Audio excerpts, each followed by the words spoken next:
Salam à tous et à toutes, on est le lundi 25 janvier 2021, il est 13h03 selon le calendrier grégorien.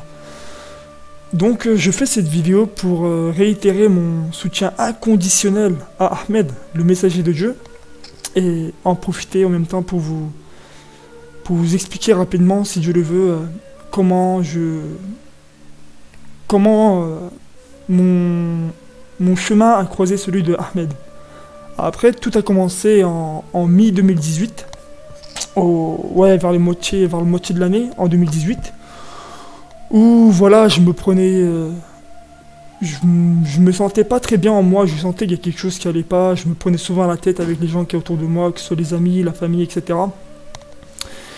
Et déjà vis-à-vis de ça, je commençais à m'isoler un petit peu des gens, etc.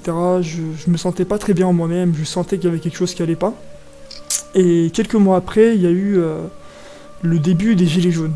Et encore là, pour moi, c'était un signe qu'il y a des choses qui se passaient. Et voilà, c'était le moment où je sentais quelque chose qui n'allait pas. Moi-même, en moi, je me sentais pas très bien, pas très à l'aise, on va dire. Suite à ça, vers le mois d'octobre, septembre, octobre, novembre, toujours en 2018, je suis tombé sur des vidéos de Ahmed. Enfin, des vidéos de Ahmed, surtout des montages faits par certains membres de la communauté dite juive. Et ces vidéos-là avaient pour but de dénigrer Ahmed et son travail, en se moquant de lui, et en le dénigrant, en l'insultant gratuitement, etc., etc. Et moi, étant quelqu'un de très curieux, quand on se moque de quelqu'un, voilà, je pense qu'il y a une raison derrière ça, ça m'a donné envie d'aller écouter le discours d'Ahmed jusqu'au bout, sans coupure, en entier, voilà, et ne pas m'arrêter au petit montage de quelques minutes que je trouvais sur internet. Ensuite, quand j'ai commencé à écouter le discours d'Ahmed en entier, j'ai remarqué que ça n'avait rien à voir en fait avec le montage insultant et mensonger qui avait été fait à son égard. Et en même temps, voilà, c'était des vidéos qui duraient 1 heure, 1 heure et demie, parfois 2 heures. J'ai été frappé et choqué en fait qu'un être humain appelle avec autant d'amour et de paix à Dieu et à l'union de ces 4 livres, Torah, Évangile, Coran, Psaume. Après, voilà, moi-même étant musulman sunnite, entre guillemets, j'ai été élevé voilà, dans le sunnisme et on m'a toujours tenu à l'écart du Coran, on m'a toujours dit que voilà, le Coran, tu pouvais pas le toucher comme ça, etc., etc., pour mieux me plonger dans l'association, dans le sunnisme et dans les fausses doctrines. Et en plus de ça, déjà qu'on essayait de me tenir éloigné du livre de rappel, on tentait encore plus de me tenir éloigné de la Torah, des psaumes, des évangiles, enfin de l'évangile, en me disant que voilà, c'était le livre des chrétiens, des juifs, et que les musulmans devaient suivre la sunna, etc., etc. Donc, moi, suite à ça, voilà, pendant plusieurs mois, je regardais les vidéos de Ahmed. En 2018, il faisait des lives où il expliquait, parlait du livre. Et à travers les vidéos d'Ahmed, moi, voilà, je lui dis, j'ai aucune gêne à le dire, car c'est la pure vérité.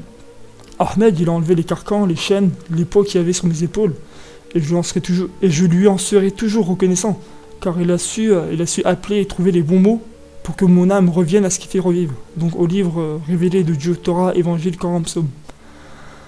Après avoir écouté voilà, les différents lives d'Ahmed, j'allais vérifier ce qu'il disait dans le livre de rappel et dans la sunna, et c'est là que j'ai remarqué qu'il y avait énormément de contradictions entre ce qu'il y a dans le livre de rappel et la sunna. Et quand j'ai remarqué ça, et j'en étais sûr, voilà, ça faisait déjà quelques mois que je suivais ces vidéos, pendant plus d'1 semaine, j'étais pris de pleurs en fait tous les soirs, parce que je m'étais rendu compte qu'on s'était fait tromper, que ce soit moi, mes proches parents, ma mère, mon père, voilà, la majorité des musulmans, quoi. Et j'en pleurais pendant plus d'1 semaine, tous les soirs, c'était quelque chose, vraiment, je sentais, voilà, j'avais senti que je m'étais fait tromper et que on s'était fait trahir par cette fausse doctrine, par cette fausse religion, quoi. Suite à ça, après avoir montré mon soutien inconditionnel à Ahmed, comme beaucoup d'êtres vivants, j'ai commencé à recevoir des appels masqués en pleine nuit, des menaces, ainsi que la divulgation de mon adresse, celle de mes parents, sur les réseaux sociaux, etc., etc. Donc je vais pas faire plus longtemps, Inch'Allah, ça fait déjà 5 minutes. Moi, tout ce que je voulais dire, c'est que Ahmed a toujours appelé à la paix. Il m'a fait sortir des ténèbres à la lumière par un effet de la grâce de Dieu et avec son accord. Et pour toutes ces choses-là, je le remercierai jamais assez pour le travail qu'il a fait et je le soutiendrai jusqu'au bout, Inch'Allah, si Dieu le veut. Donc, peu importe les mensonges, les montages qui ont été faits par une partie de la communauté dite juive, donc la LDJ, les bêtards, etc., qui prennent différentes identités. Donc voilà, maintenant il y a même beaucoup de personnes qui ont les preuves par vidéo que ces gens-là sont dans le mensonge depuis toujours. Donc je réitère mon soutien inconditionnel à Ahmed et voilà, je le remercierai jamais assez pour tout le travail qu'il a fait, quoi. Donc voilà, c'était mon témoignage, j'espère que d'autres le feront. Que Dieu te bénisse Ahmed, toi et tous ceux qui t'assistent, et je te dis à bientôt Inch'Allah.